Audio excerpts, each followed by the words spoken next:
नमस्ते दोस्तों, स्वागत है आप सबका हिंदी साहित्य वाटिका में।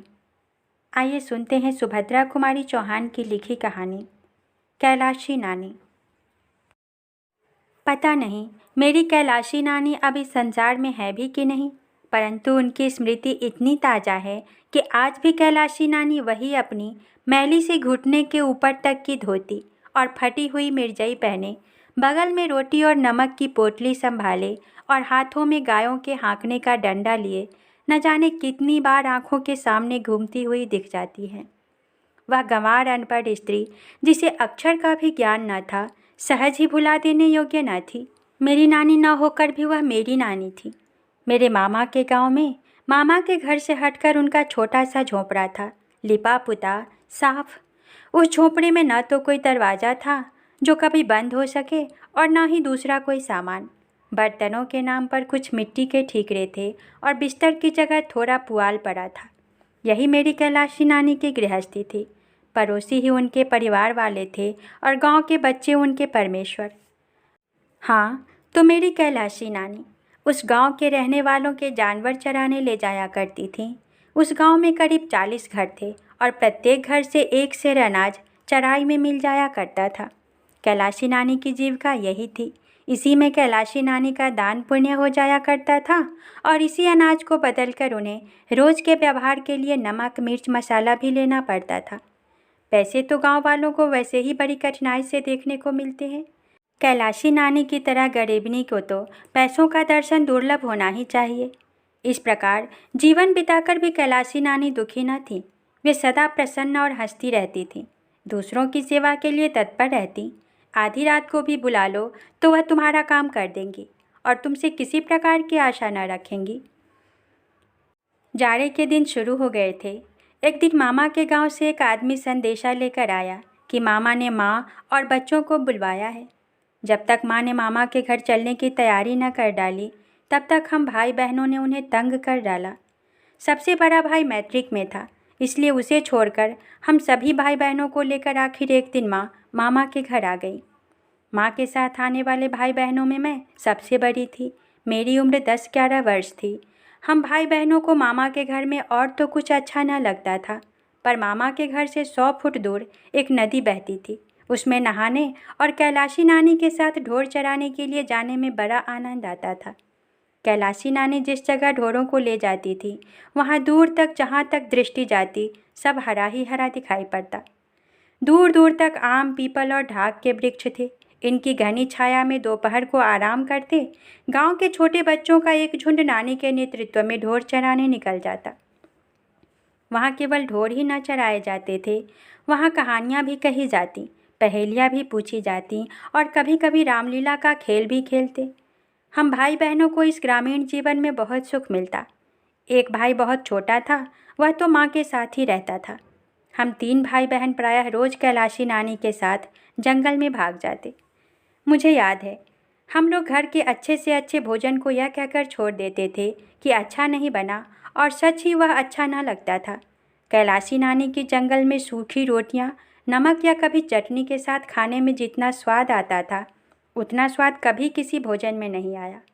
रोटियां भी गेहूं की नहीं, न जाने किस तरह के अनाज से मिलाकर बनाई जाती थीं।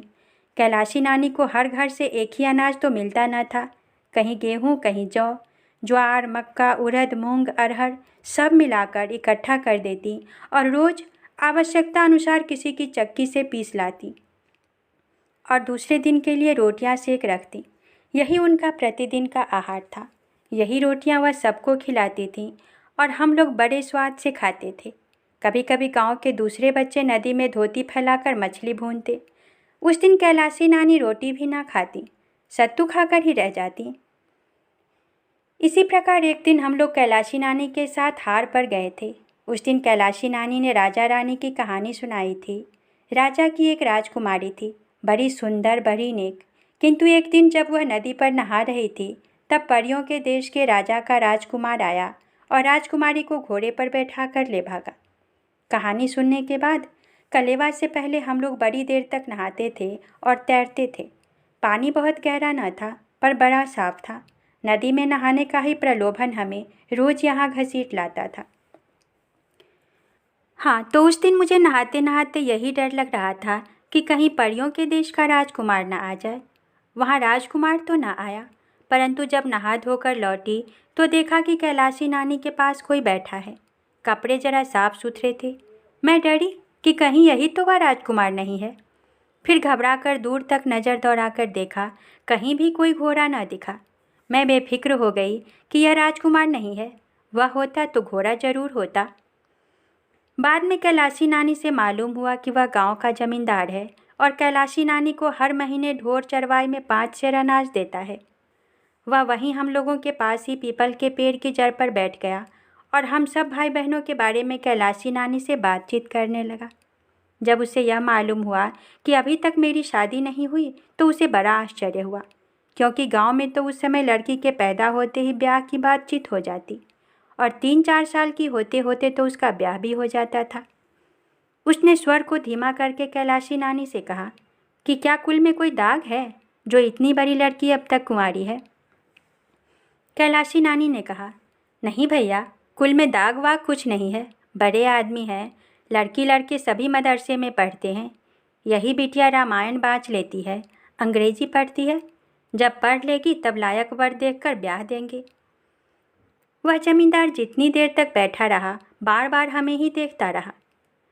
दूसरे दिन जब कैलाशी नानी ढोर ढीलने आई तो छोटे भाई बहन अभी सोकर नहीं उठे थे, इसलिए मैं अकेली ही नानी के साथ निकल आई।